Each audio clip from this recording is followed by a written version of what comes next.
Is this being derived from law or is this being derived from tradition? No, I'm telling you now, it is derived from law under the American law, under the American Constitution. It is Section 2,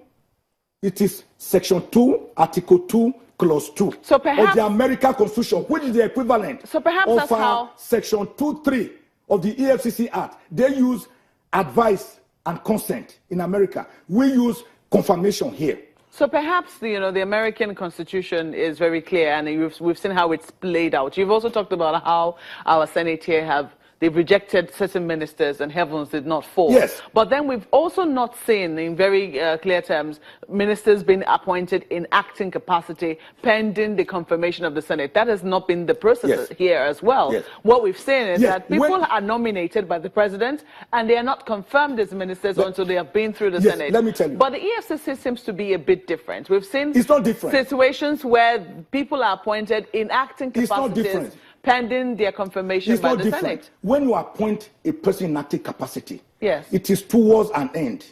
What is the end? What is the end? The end is confirmation, right? Am I right on that? And that is Section 2, Subsection 3 of the EFCC Act. Maybe not in all circumstances, perhaps. And we are dealing with the EFCC now. I've already told you that there's no EFCC without the Act establishing it. And the Act establishing it tells about how you can appoint the executive chairman. So if you already have a person in place as in an active capacity, they knew they were doing the right thing by sending his name to the Senate for confirmation as prescribed by the enabling law. Because without the law, there's no EFCC. Make no mistake about that. And the people who have the vice to confirm said no. But Mr. Ozekhome, we base it on DSS report, who said he has failed the integrity test. If you let me come in here, yes. You say that when you appoint somebody as in acting capacity, it's towards it's towards an end. Yes. It might not always be so. There have been instances where people are appointed to act in acting capacity. To act for 4 years? No, act forever? Just a moment. They're appointed to act. Yes. And then a substantive person is then appointed who goes for confirmation. Yes. And the moment they're confirmed, the person who is acting... You have come back to my... So just a moment. Is it possible then that if the Senate has rejected Mr. Mago now, as they have, in the manner that they have, they've rejected him for a substantive chair, can the federal government say, well, we haven't found somebody else yet whom we're going to send their name, send his or her name. We are still putting him there in acting capacity. Let me tell you. Would there be anything wrong with that? Can I answer now? That would be making a caricature of our constitutional democracy. That would be making a caricature of the very EFCC itself and the very EFCC Act that sets up the EFCC. The framers of the EFCC Act were aware that they will need an executive chairman. Because an acting capacity, when you are acting, you are not sure of your position, whether you may be removed anytime.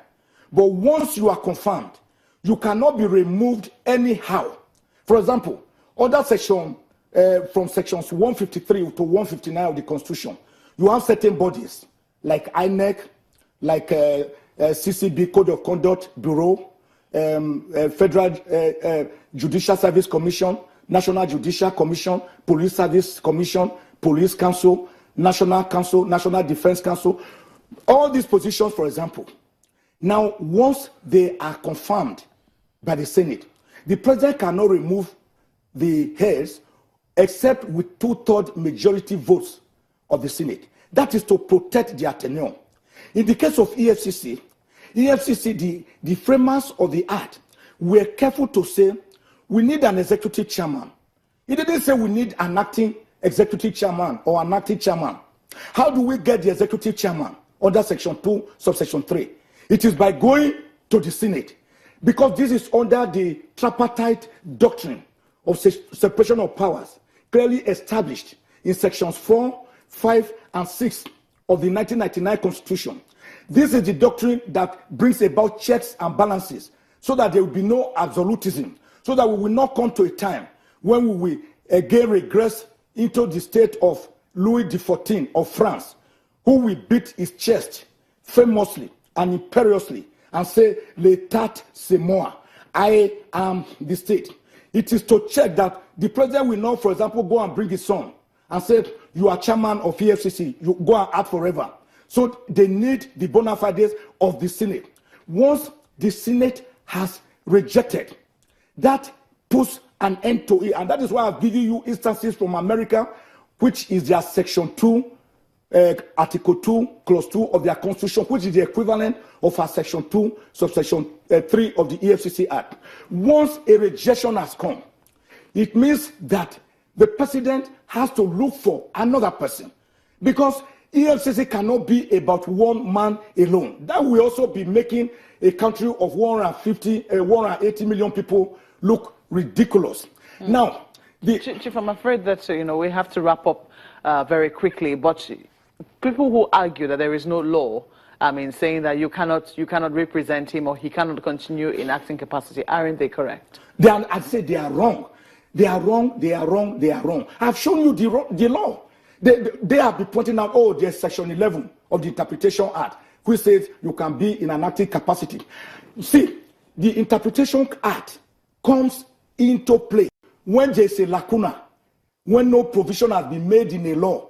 Then you fall back on Section 11 of the Interpretation Act that says when there's no substantive person, you can act. But there is a law which has specifically told us how the person that pilots the affairs of the EFCC should be appointed. And it should be appointed subject to confirmation by the Senate. Nobody is saying that. See, the doctrine of separation of powers is very important. Just a second. Very, very quickly. In 1748, Baron de Montesquieu, the great French philosopher, Chief, really analyzed that doctrine of separation of powers Chief, after people like Plato, Socrates, John Calvin, and the others, to say we need to separate these powers. We need one arm of government checking the other. That is why under sections 88 and 89 of the Constitution, you have the National Assembly doing oversight functions over matters concerning the executive and the judiciary. That is why the judiciary can strike down a law made by the National Assembly.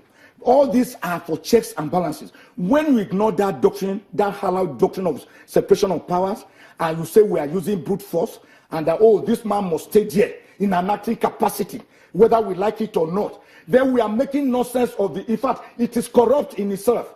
Well, it is corruption Chief, in itself when you can continue to keep a person in acting capacity after the Senate has rejected the person two times based on the provisions of the law establishing the EFCC Act itself. That would be a fine place to leave it, Chief Michael Ozekhome. Thank you so much for coming on Sunrise Daily. He's a senior advocate of Nigeria. I hand you over now to Chamberlain.